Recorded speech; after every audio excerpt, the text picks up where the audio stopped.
연 2.6%대 안심전환대출 출시 첫날인 오늘 은행 탐구들은 대출을 신청을 하는 사람들로 붐볐습니다. 은행권 최저금리로 갈아탈 기회를 놓치지 않으려는 듯 은행 문을 열기 전부터 줄을 서는 광경도 펼쳐졌는데요. 정부가 가계부채 구조 개선을 위해 20조 원을 들여 준비한 안심전환대출. 출시 5시간 만에 신청이 2조 원을 넘었고 오늘 하루 동안만 4조 원가량 대출이 승인되면서 조기 소진 가능성도 커지고 있습니다. 자, 안심전환대출이 대체 뭐기에 이렇게 폭발적인 반응을 보이는 걸까요? 간단하게 보면 일단은 변동금리나 일시상환을 하는 것을 이제 고정금리 분할 상환으로 좀 바꾸는 대출이라고 볼 수 있고요. 또 금리가 연 2.5%에서 2.6%로 저금리로 주어지면서 아무래도 이자 부담을 좀 낮췄습니다.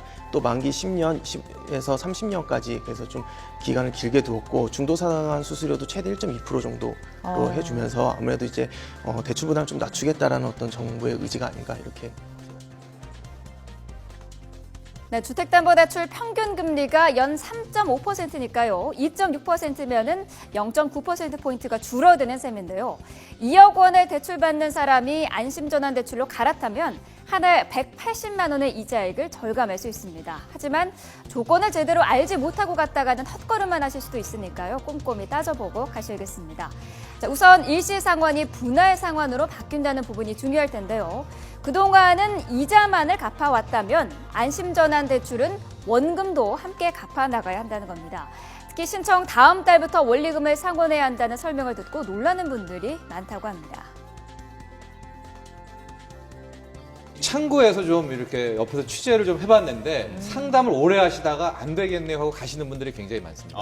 지금 이제 가장 많이 저 사출을 요구하시는 분이 한 2억에서 2억 5천 정도의 이제 대출이 있으십니다. 변동금리에. 예. 그럼 이제 저걸로 갈아타면 굉장히 좋죠. 왜냐면 이자율이 뭐 한 3.8%, 3.6%시거든요. 예. 2.6%, 뭐 많아봐야 2.65%인데 상담을 쭉 하다 보면은 당장 다음 달부터 130만 원을 내야 됩니다. 원금과 원금까지 이자. 해서. 예. 거기서부터가 이제 많은 분들이 포기를 하세요. 네, 좀 더 구체적인 사례를 들어보겠습니다. 월 수입이 300만 원인 직장인이 주택을 담보로 2억 원을 대출을 받았다고 하면은요. 기존 대출에서 이자를 매년 700만 원씩 내왔다면 안심전환대출에서는 530만 원으로 연 이자가 170만 원이나 줄어들게 됩니다. 하지만 매달 상환해야 하는 금액을 보면 생각이 조금 달라질 수도 있습니다. 이자는 줄어들지만요. 당장 다음 달부터 원금 상환을 해야 하기 때문에 갑작스럽게 내야 할 돈은 늘어나게 됩니다. 자, 이분은 월 상환액이 60만 원이었다가 130만 원으로 2배 넘게 뛰게 되죠. 아무래도 부담을 느낄 수밖에 없는 상황인 겁니다. 저 역시도 이제 월급쟁이인 제 입장에서도 안심전환대출 받아라 그러면 저 역시 받기가 싫거든요. 왜냐면 월 뭐 400, 500 받는다 하더라도 사실은 2억, 3억 받게 되면은 나가야 되는 돈이 150만 원 이상이거든요. 그러다 보면 사실은 이제 최근 결혼을 한 사람이라든지 아이가 있는 사람들 같은 경우에 나가야 되는 돈들이 너무 많기 때문에 네. 사실 대출 이자만 갚다가 뭐 세월 끝난다 이런 말이 나올 정도로 사실은 좀 부담이 많이 되는 대출이라고 볼 수 있습니다. 네, 또 안심전환대출로 바꾸고 싶다고 해서 모든 사람이 다 갈아탈 수 있는 건 아닙니다. 몇 가지 조건이 있는데요. 자, 기존 은행에서 대출을 받은 지 1년이 지나야 하고요. 대출 잔액이 5억 원을 넘어서는 안 되며 또 담보로 잡은 주택 가격이 9억 원 이하여야 합니다. 또한 지난 6개월 동안 연체 기록이 없어야 하는데요. 가장 중요한 건 변동금리로 대출을 받은 사람이거나 고정금리 대출 가운데 이자만 상환 중인 사람이어야 한다는 겁니다. 그러니까 고정금리 대출자 가운데 원리금을 상환하고 있던 분들은 자격이 안 되는 거죠. 또한 은행을 바꾸거나 새로 대출을 받을 수도 없습니다. 일단은 주택담보대출을 받아야 되니까 네. 집이 있는 분이 돼야 되겠고 시중은행에서 받아야 되겠고 그것도 네. 1순위로 받아야 된다는 아주 기본 조건이 있습니다. 안심전환 대출로 가면 내가 기존의 은행에서 네. 은행을 바꿔서 갈아타면 되나? 이런 생각이 가시는 분 있는데 그건 안 되는 거죠? 예, 그렇게는 안 되고요. 이제 변동금리 대출을 받았던 사람들 중에서 이제 그동안에 대출을 받았던 사람들 중에서 이제 대출이 1년 이상 된 사람들만이 그 안심전환 대출을 받을 수가 있습니다. 내가 자, 그렇다면 많은 분들이 궁금해하실 것 같습니다. 원리금 상환이 부담이 되지만 이자는 조금이라도 싸게 내고 싶고 그래서 반만 갈아타면 안 되느냐 이렇게 문의하는 경우가 많은 것 같습니다. 또한 이게 과연 최저금리가 맞는 건지 앞으로 더 떨어질 가능성은 없는지도 궁금하시겠죠. 또 일각에서 착각하시는 거 하나 말씀드리면은 2억이 있습니다.